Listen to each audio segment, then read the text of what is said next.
This Icon podcast is hosted and sponsored by Sphere Rocket Virtual Assistants, a leading provider for your virtual assistants and outsourcing needs. Owned by one of the top-ranking EXP agents, Justin Nelson. Sphere Rocket VA provides a one-stop virtual staffing solution for business owners, and we specialize in helping business owners grow their business by leveraging through virtual assistants. Trusted by the top names in the real estate industry like Kyle Whistle, Andrew Franklin, John Kitchens, and many more. Get ready to up your success and we'll help you achieve your business goals. Book your free consultation at sphererocketva.com and find out how we can make your life easier. Welcome back to another episode of the Icon Podcast. I'm your host, Gianna, and special thank you to Sphere Rocket VA for making another episode possible. We are coming up to 100 episodes here, so that's pretty exciting, and we've had some awesome guests, and our next awesome guest is going to be Chris Fisher. Chris, welcome to the show. Hey, thanks for having me. I appreciate it. Of course. So let's talk all about Chris Fisher. You know, where are you from? What market are you in now? And how did you find yourself a real estate agent? All right, so it's kind of an interesting story. So I was born and raised in Birmingham, or just outside of Birmingham, Alabama, in a small town called West Blockton that nobody that listens to this podcast has ever heard of. Mm-hmm. But I got into law enforcement coming out of high school and was a cop for a very long time, and then ended up in Arizona on vacation, where I met a woman who would later become my wife and the mother of my kids. But we started doing the long distance dating thing, and it became like one of us has got to move, and that person was me. So I turned in my 2-week notice to the police department. I was going through the hiring processes at some departments in Arizona where I live now. And then while working out my 2-week notice, I got hurt on the job, and it ended my law enforcement career. It was done. So it took a couple months to actually figure out that's what happened. So I in the meantime, I moved to Arizona, and I was sitting around waiting on this hiring process, because it takes a very long time to get a job in law enforcement, upwards of a year most of the time. So I was just kind of twiddling my thumbs, and then the doc was like, "Oh no, you're done. You can't be a cop anymore." And I was like, "What am I going to do?"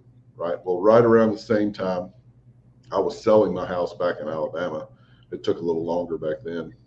It's not like the market is today, but it took about 3 months to sell. And then it went under contract, and I saw the settlement statement and how much money I paid the real estate agent. And I was like, well, that's what I'm doing. Yeah. And that happened at like September 27th, somewhere around in there. And by October 15th, I was fully licensed and ready to go. Wow.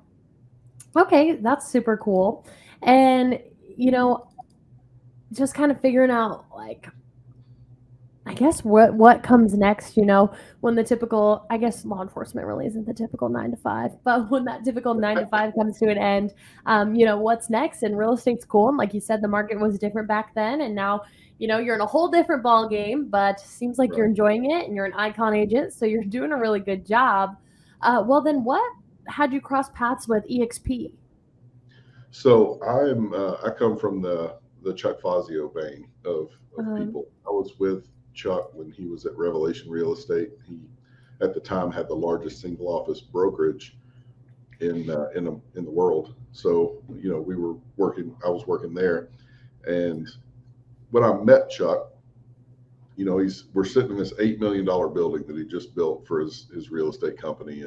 And I'm talking to his recruiter, Kristen, and this guy comes walking by in jeans and a t-shirt carrying a roll of paper towels. And Kristen hollers at him, and she's like, "Hey, Chuck, what are you doing?" And he's like, I'm going to clean the bathroom. And she looked at him kind of funny and said, "Chuck, you own the building." and he just looked at her like she was crazy and said, "But it's dirty." Yeah. And I said, right then, that's the guy I'm going to work with.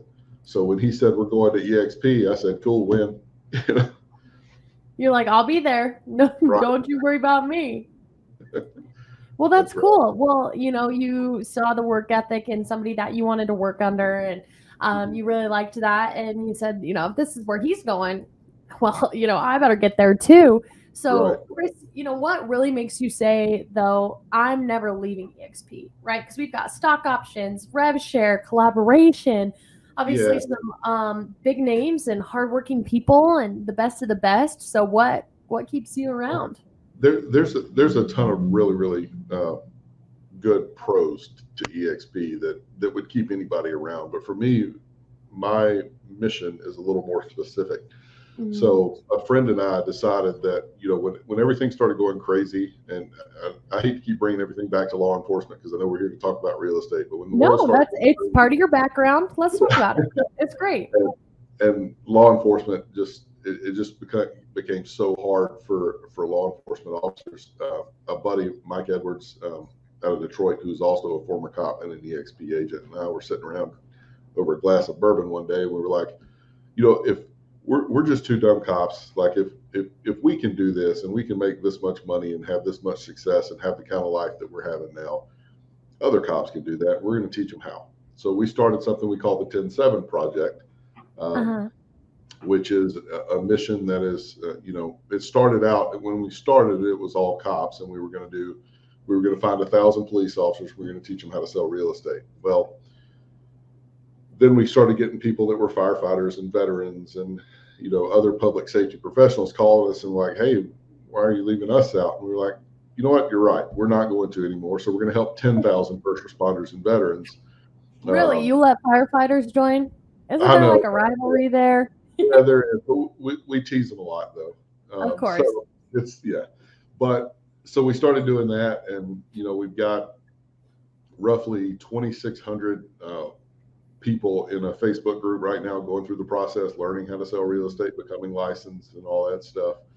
And we've just kind of turned it into like a nationwide team of cops and like-minded people who, are doing business a certain way. And, there is no other brokerage in the world that could accommodate that. You can't say I'm going to be in 39 states, which is where we are right now. You can't say I'm going to be in 39 states and not, you couldn't do it with anybody else. Right. And then you have, the financial aspects of like, how do you manage, 2,600 people? Well, any other metric, you would have to charge them, and you'd have to charge them a lot of money, but who doesn't have a lot of money? First responders and cops, right? So we were like, if we stay with EXP, we can not only do this, we can do it for free, and we don't charge them anything. And it's been the most rewarding part of my entire life to get at 2:00 on a Tuesday to get a text of a check for $10,000 where a cop saying, I've never in my life held this much money in my hands. And it's lives are changing, and EXP gave us the avenue to do that. So I'm eternally grateful to EXP, and I will never leave. I love that. I love when I hear about how EXP, has influenced lives and changed them in such a positive manner, especially with all the negative things that go around about EXP in the industry. Like, oh, it's a cult, it's a pyramid scheme, don't drink the Kool-Aid. And we will get to that later, Chris. Mm-hmm. But, in the meantime, I want to know, like, with as busy as you are and, as excited as you are to share the EXP word and obviously involved with the first responders and getting them over here and probably building a downline and obviously high enough production to become an icon agent, how do you take care of Chris Fisher? How do you avoid burnout mode and, have a decent work-life balance? Well, I have never been a huge proponent of a work-life balance. That's not really how my brain works. I tend to be kind of all in when I do things. So the first thing I did was find a partner and a wife who understands me and realizes that I'm never going to be the guy that comes home every day at 5 p.m. and turns his phone off and, and sits there and, just hangs out with the family. Like, we get our time together, we spend time together, but it's just not part of my nature to not be thinking about the next thing or working on the next thing. So there's always something. I'm a bit of a serial entrepreneur. I've started several other businesses. It's just I have to have that in my life, and she understands that, and I can't. The single most important thing to anyone's success is the people they align themselves with, and who do you align yourself more closely with than your spouse. So choosing the right spouse is super super important. I agree. That's awesome. Finding, that support and the understanding of, this is how my work-life balance is. This is how my work ethic ticks. And if you could support me through that, I'd love you for it. And it sounds like that's been a great success for you so far, Chris. So Oh congratulations yeah. on that. And you seem to have your priorities in the right space of, oh, well, I don't really have a work-life balance, but I don't think that's true. You've found your balance of Yeah. and what it means to you, of Mhm. having an understanding partner and, understanding yourself that this is how I tick and this is how I want to work. And I think that that's really great. Yeah. Well, awesome. Well, Chris, then let's talk a little more about the Icon Award in specific. Like, for example, what kind of production you had to do in your market to hit Icon, right? As if that's going to be a little different Yeah. than the production that you would have to do in Los Angeles, California, where a box on under a bridge is $10 trillion. And it's gonna vary. So it's fun to get a idea from the icons that I talked to, of where their market's at, and then we'll dive in more to the Icon Award after you explain that. Sure. Yeah. So I did about 15 million last year, but the price point here in Arizona, typically hangs around the area in Arizona that I work, hangs around between 400 and 600,000, somewhere around there for most of the business. Mhm. So that's typically where I run. I think my average purchase price is like 483, something like that. So, it doesn't take too long to cap here. I'm also licensed in Alabama, and it would take a lot longer there to pull it off, but people still do it. So Well, and that's really cool. You can be licensed in 2 states, which is cool about EXP because then you can practice in 2 states, and really opportunities are endless here. And, with that Icon Award, Chris, oftentimes, not oftentimes, every time, to even be considered an Icon agent, you have to give back to EXP. Whether you're a coach, a mentor, you're teaching in EXP world. So, what avenue do you take in that regard? I do the mentor program. I'm a big proponent of helping the next one in line, I guess. Yeah, I was very fortunate in that a few people really took their time and energy and poured into me and showed me how to become successful in this business. And I have a debt to pay, and the way I pay that is helping others. absolutely. I think that's awesome. And, I think it's really cool and admirable about a person, of stepping up and being the person you needed when you were in someone's shoes, right? So you're new to real estate and maybe they didn't show you the lines or the ropes and how to do this and how to generate leads and etc. And you're out here and taking people under your wing and being that person, that teacher, that mentor that you needed when you were in their shoes. So I Right. think that's a very admirable avenue when choosing to become an Icon agent and the vetting process and so forth. And now let's talk about the fun stuff, Chris. Benefits of the Icon Award. What was your favorite? You have so much to choose from. Was it the stock options? Is it the fact that you get to go to EXPCon and shareholders? Or, do you like that big, shiny, hefty award that they give you? What's your favorite part? What do you take away from this? Yeah. Well, despite the big shiny award being on the wall behind me, that really doesn't matter to me. If I if I had to say anything, I would say the stock awards, because I mean it's an actual investment in your future. It's the company Mhm. putting their money where their mouth is and saying, if you focus on us and help us grow, we will return that favor. And that's they've done exactly what they said they would do in that respect. So I can't think of any other company that would take your entire cap and just hand it back to you in company stock. You know, It's crazy, incredible. crazy talk, but I can't think of any other brokerage, let alone any other company that's just like there's just nobody that invests in their employees the way that EXP does. And, the employee retention, obviously, what a brilliant idea to get people excited about building a business than to give them a piece of the pie, right? Like, Right. And genius. what's really the real genius in that is especially for team leaders. So I had a team before I came over here of about I think we were at 55 or 56 agents at the time. Mm. And I decided that, that's not the life I wanted. I didn't want to be answering phone calls, 24/7, 365. Um, so I stepped away from that team and handed it over to my partner, John Evanson, and he's taken it over and he's run with it. He's doing well with it. But the thing that I found when I became a team leader was that there's just not, people are always going to seek the best situation for themselves, and you can't really fault them for that. But most often that involves leaving the team at a certain point. And once that happens, the person that you poured all that effort into, all that, training and everything you've done to help them grow ceases to benefit you, which is okay. That's the deal, right? You understand. Except at EXP, it doesn't happen that way, right? Because they continue to sell, you continue to get rev share, and they don't leave because they've been given all this stock that they'll lose if they leave. So the retention's there. So you just have this, the work you put in now to train somebody as a team leader and help them be successful continues to pay off for years and years and years, instead of just a few months or a few days or a few deals. It just continues to pay off. So it's really a brilliant model for team leaders. Absolutely.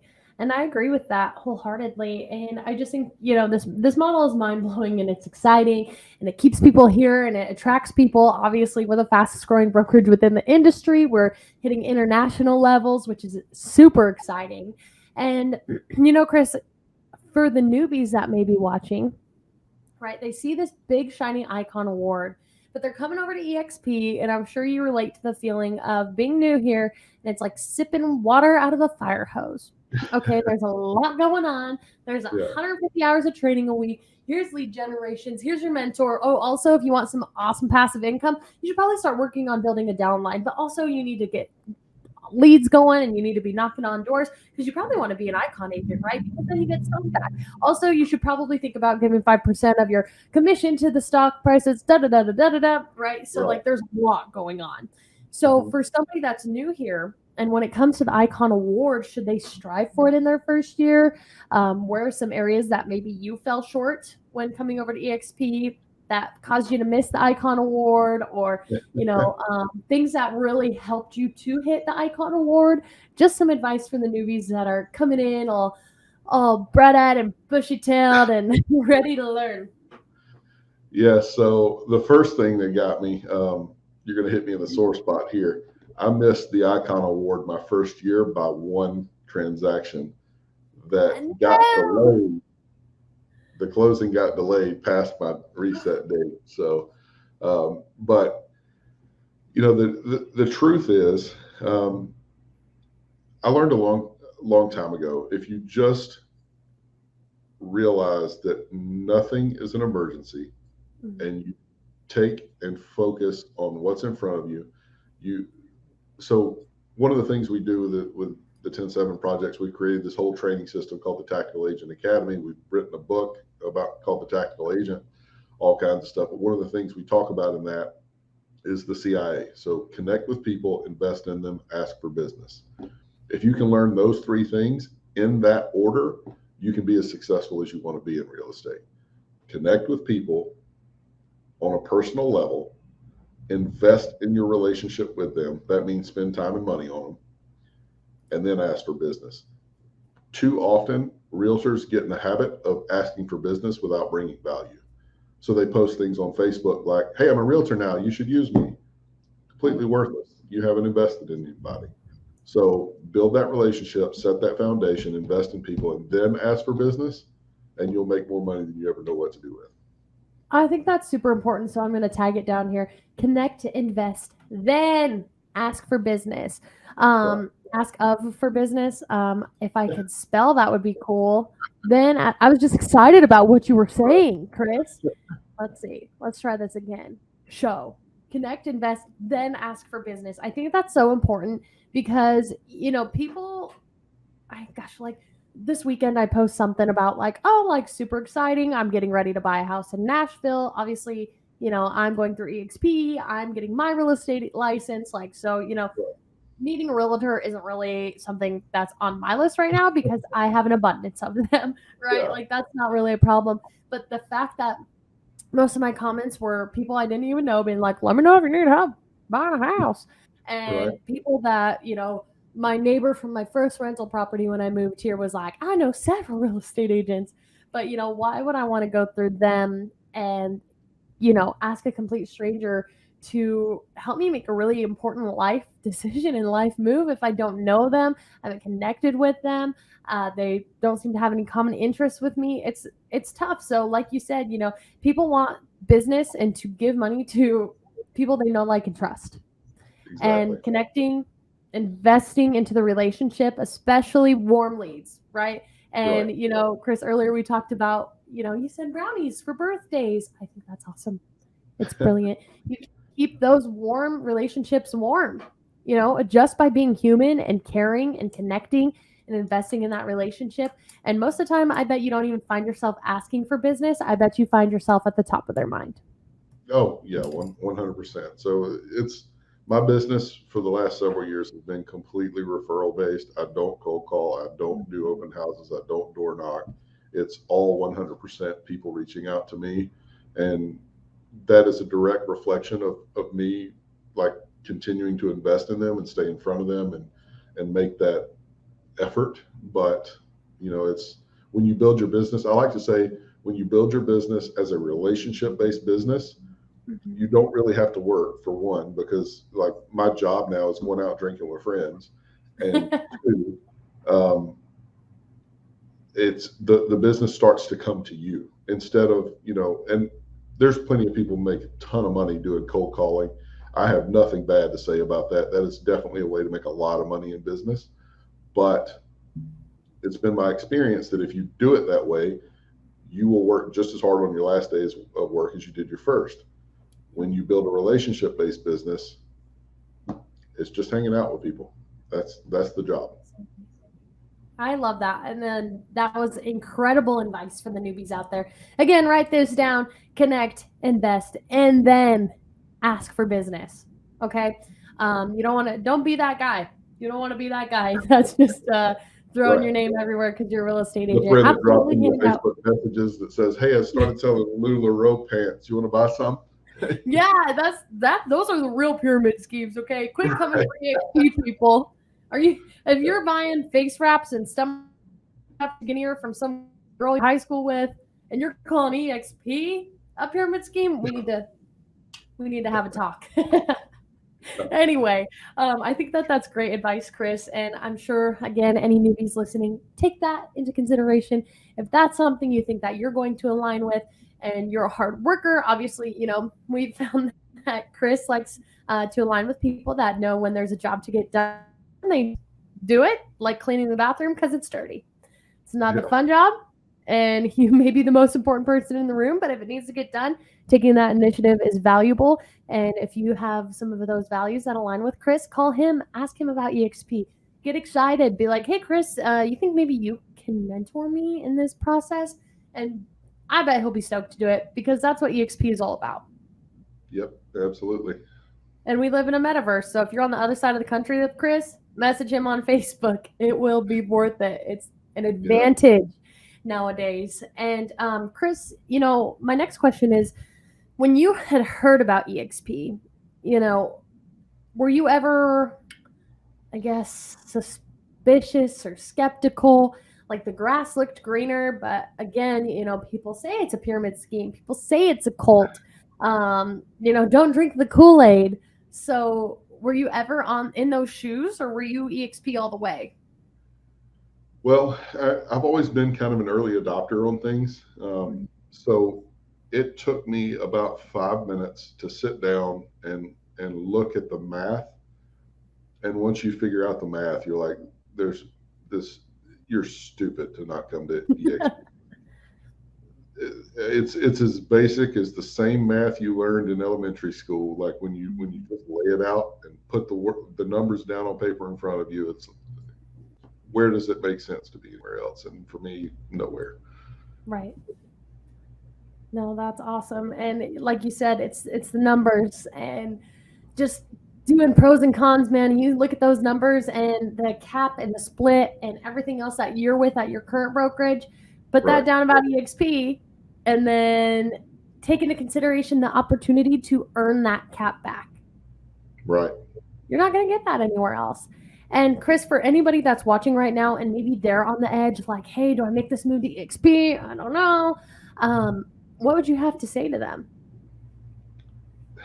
Well, I would just say, just pull the trigger. Like, so many people live this life of death by analysis, where they try to understand everything and see every angle and consider all outcomes. And ultimately, there comes a time when you just have to make the decision, and you need to just make it and see it through. And so I would say, just pull the trigger, get some experience with EXP. Stop listening to people who have never been here telling you what's wrong with it. Get over here, try it out, and see what you think. Because the truth of the matter is, if you don't like it, there's not a brokerage in the country that would say no if you told them you wanted to come there. So Right. Try it out. If you don't like it, leave. You won't be leaving, though. Like you said, you're not going to be leaving. And I'm telling you, Chris, for how often I hear it, I should get it in neon lights of when it comes to EXP, I wish I had done it sooner. Oh, 100%. Yeah. The podcast name, no. I wish I had done it sooner, yes, because I think I hear that more than even introducing my show. Just, I wish I'd come over, when the stock was cheaper and this was better. I'd be so much more well off. But, the fact of the matter is, you're here now. You have the opportunity to jump now. The ship has not left the station. It's ready to go. Yeah, we've probably only hit 20% of where we're going. So there's still plenty of room to grow. It's so exciting too, Chris. And, we're creeping up on 30 minutes of this podcast here, and I think it's been a really awesome episode. Is there anything that you'd like to leave the listeners with today as we wrap up, Chris? Yeah, I don't know. Just put in the work, trust the process, do the things that you need to do to be successful. Don't waste your time worrying about what other people are doing and comparing yourself to them, because it doesn't matter. Compare yourself to who you were the day before and continue to improve on that. You'll have a lot of success in life. And also, if you really want to learn how I do business, you can check out The Tactical Agent, a strategic guide to your real estate career, on Amazon. I'll do the shameless plug thing, I guess. It's there. So did you write that, or what did you say about it? Yeah. That's cool. So reverse. Let's talk about that before we wrap up. Chris, shameless plug. No, let's talk about it. What is that book about? You can get it on Amazon. What inspired you to write that? Well, Mike and I were just, Mike's my business partner in the 10-7 project, and we were just sitting around and we were like, we have all this system that we've built for people, and we can share it with the world, and a book is the cheapest way for people to get it. So we just wrote the book and pretty much put our entire theories on building a relationship-based business and doing things in a different way. Remembering that the theory behind the book is that people have built these avatars for what real estate agents are supposed to be. Yep. It's all BS, right? Like, no one cares that you drive a white BMW. You don't need a glamour shot from 1993 on your business card. You don't even need business cards. You don't want them. Like, you can be successful in real estate just being who you are. And when you start being who you are, instead of being this fake persona that you feel like you have to be a successful real estate agent, you start working with people you like. And when you start working with people you enjoy your job and your business. And when you enjoy the work, you get better at it, and more business comes. And it's just this giant avalanche of getting better, making more money, living a more fulfilled life. And that's the premise of being a tactical agent, which is, tactical is thinking beyond what's in front of you and looking at the future when you build your career. Absolutely. And, Chris, what was that process like, writing a book like that with your business partner? I mean, where did you, obviously you said this is the cheapest way for people to get this knowledge, but I mean, how did you even begin that? Well, I've everybody has their gifts. One of the gifts that I've had my entire life is being able to put my thoughts down in written words. So basically, I just sat down at the computer and started typing, and we kind of organized. All right, these are the things we want to talk about in these chapters, and then we put up the chapter titles, and then we just wrote about them. We just told people what it is that we do, and why we do it, and how we do it, and how it affects us, and just poured it all out. And you sit down and you start typing, and 2 months later you look up and there's 50,000 words on a Word document, and then you send it to Amazon, and Amazon prints it for you, and people start buying it, and you reach number 2 bestseller in the real estate space, which was pretty cool. It didn't last long, but we got there. Really cool. So Little modest playoff there, like it's pretty Yeah. cool. Second it bestseller. was neat, Cool. That's really cool. Congratulations. That's awesome. Thank You you. should be proud of it. And you should be shamelessly plugging it. That's really cool. So definitely check out that book. And if you think that aligns and you think that this is somebody you want to surround yourself with, reach out to him because that's exciting. Chris, are you going to be going to Shareholders or EXP Con or both? I'll be at EXP Con. I couldn't make the shareholder summit because we were doing a 10/7 conference in North Carolina right around the same time. So I'm not going to go make the shareholder summit, but I will be at EXP Con. Awesome. Well, I'm going to catch you at EXP Con. Maybe I'll have a copy of that book. I'm going to get an autograph from you guys. Michael probably do things so you can catch us both. Yeah, that would be awesome. Well, yeah, definitely be on the lookout for messages from me to meet up there. And other than that, Chris, thank you so much for joining us today on the Icon podcast. I think this was a great episode, and I look forward to chatting with you again in the near future. Awesome. Thank you so much, Gianna. Thanks, Chris. Have a great day. You too. Bye-bye.